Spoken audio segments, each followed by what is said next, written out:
15 नवंबर 1884 को इंग्लैंड में जॉन ली को एक महिला के कत्ल में दोषी मानते हुए कोर्ट ने फांसी की सजा सुनाई। सजा सुनाई जाने पर जॉन ली कोर्ट में चिल्लाता रहा कि वो बेकसूर है, अगर कहीं भगवान है तो वो मेरी मदद जरूर करेंगे। 23 फरवरी 1885 यही वो दिन था जब जॉन को फांसी की सजा दी जानी थी। फांसी देने से पहले फांसी के फंदे, रस्सी और तख्त की मजबूती को जांचा तथा परखा गया ताकि फांसी में किसी भी प्रकार की रुकावट ना आए। अब जॉन ली को फांसी के तख्त पर लाया गया। जल्लाद ने जॉन ली के चेहरे को काले कपड़े से ढका, गले में फांसी का फंदा डाला। आदेश मिलते ही जल्लाद ने हैंडल को दबाया लेकिन तख्त नहीं खुला। बार बार हैंडल दबाया गया लेकिन तख्त नहीं खुल पाया और फांसी एक दिन के लिए टाल दी गई। इसके बाद जांच शुरू हुई तथा आजमाइश के तौर पर जॉन ली के समान वजनी पुतले को फांसी पर लटकाया गया। तख्त खुल गया। दूसरे दिन जॉन ली को फिर से फांसी के लिए लाया गया और उस दिन भी तख्त नहीं खुला।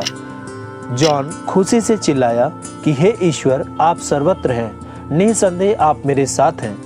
फांसी एक बार फिर टल गई। पुतला फिर से लाया गया, लटकाया गया और तख्त खुल गया। तीसरी बार फिर से जॉन को फांसी के तख्त पर लाया गया। जल्लाद ने लीवर दबाया लेकिन तख्त आज भी नहीं खुला।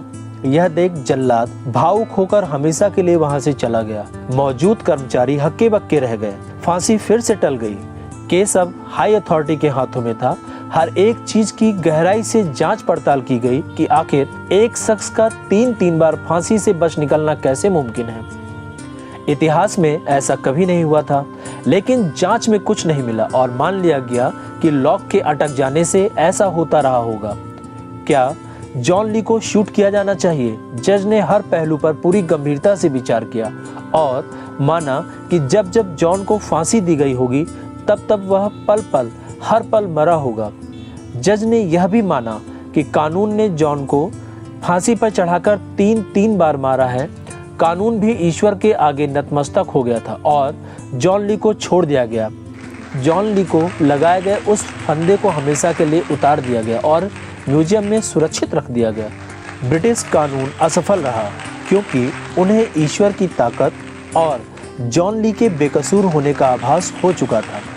रिहा होने के बाद जॉन ली परिवार के साथ लंदन चला गया।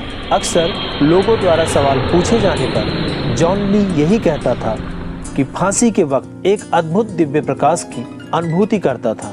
यह प्रकाश काला कपड़ा हटने के बाद ही अदृश्य होता था। इसके बाद जॉन ली समाज सेवा और चैरिटी से जुड़ता चला गया। 80 वर्ष की आयु में जॉन ली का निधन हुआ।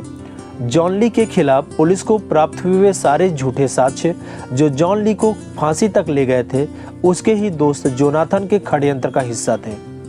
यह जॉन ली के गांव वालों का कहना था। जॉन ली की रिहाई वाले दिन ही उसके धोखेबाज दोस्त जोनाथन को लकवा मार गया था। महज 29 वर्ष की आयु में जोनाथन की मृत्यु हो गई। दोस्तों, आपको यह कहानी कैसे लगी कमेंट में जरूर बताएं। धन्यवाद।